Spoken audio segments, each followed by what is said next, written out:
आज की वीडियो में कुछ ऐसी बातें बताने वाला हूं जो शायद आपको पता ना हो। जरा कल्पना कीजिए, एक नेता विपक्ष में है और उस पे ईडी का रेड पड़ता है और कुछ टाइम बाद सीबीआई का इन्वेस्टिगेशन चालू हो जाता है और मीडिया वाले टीवी चैनलों पर खबरें दिखाने लगते हैं। लेकिन कुछ टाइम बाद वही नेता सत्ता पक्ष के करीब आ जाता है और मामला धीरे धीरे शांत हो जाता है। नमस्कार दोस्तों, 2024 में हुई एक इन्वेस्टिगेशन में ये दावा किया गया कि 2014 के बाद बहुत सारे विपक्षी नेता बीजेपी में शामिल हुए, जिन पर ईडी, सीबीआई और इनकम टैक्स का जांच चल रहा था और इनमें से कई मामलों में कार्रवाई धीमी पड़ गई। यहीं से सवाल उठता है, क्या भारत में एजेंसियां पूरी तरह से डिपेंडेंट है? सबसे चर्चित नामों में से एक नाम है अजीत पवार। आप इनका फोटो स्क्रीन पे देख सकते हो।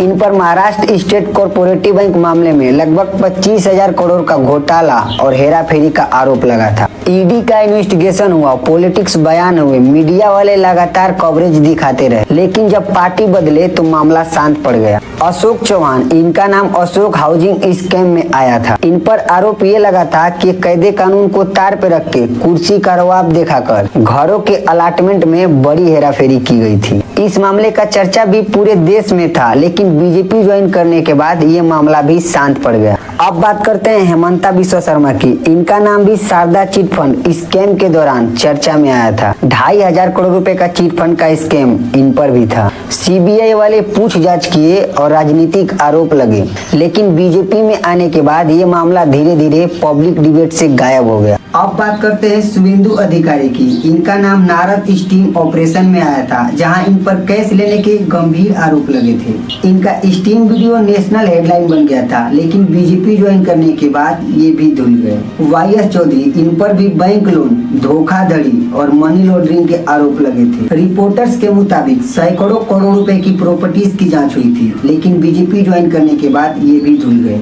ऐसे लगभग 25 नेता थे। अब यहाँ सबसे बड़ा सवाल ये है कि अगर ये नेता गलत थे तो राजनीतिक बदलते ही मामला कमजोर क्यों पड़ गया, और अगर निर्दोष थे तो शुरुआत में इतनी बड़ी कार्रवाई क्यों? अगर अलग अलग मामला और मीडिया रिपोर्ट्स को जोड़ा जाए तो इन नेताओं से जुड़े मामलों में हजारों करोड़ और कुछ में लाखों करोड़ रुपए की घपलेबाजी और भ्रष्टाचार की बात हुई है। अब दूसरी तरफ बीजेपी का कहना है कि एजेंसियां स्वतंत्र है, कानून अपना काम कर रहा है, लेकिन पब्लिक का सवाल अभी भी बना हुआ है, क्योंकि लोकतंत्र सिर्फ चुनाव से नहीं चलता है, लोकतंत्र भरोसे से चलता है।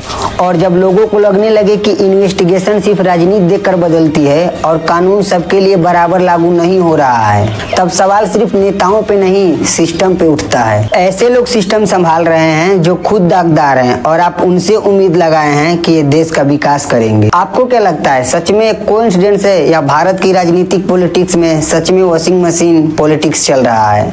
कमेंट करके जरूर बताइए। जय हिंद।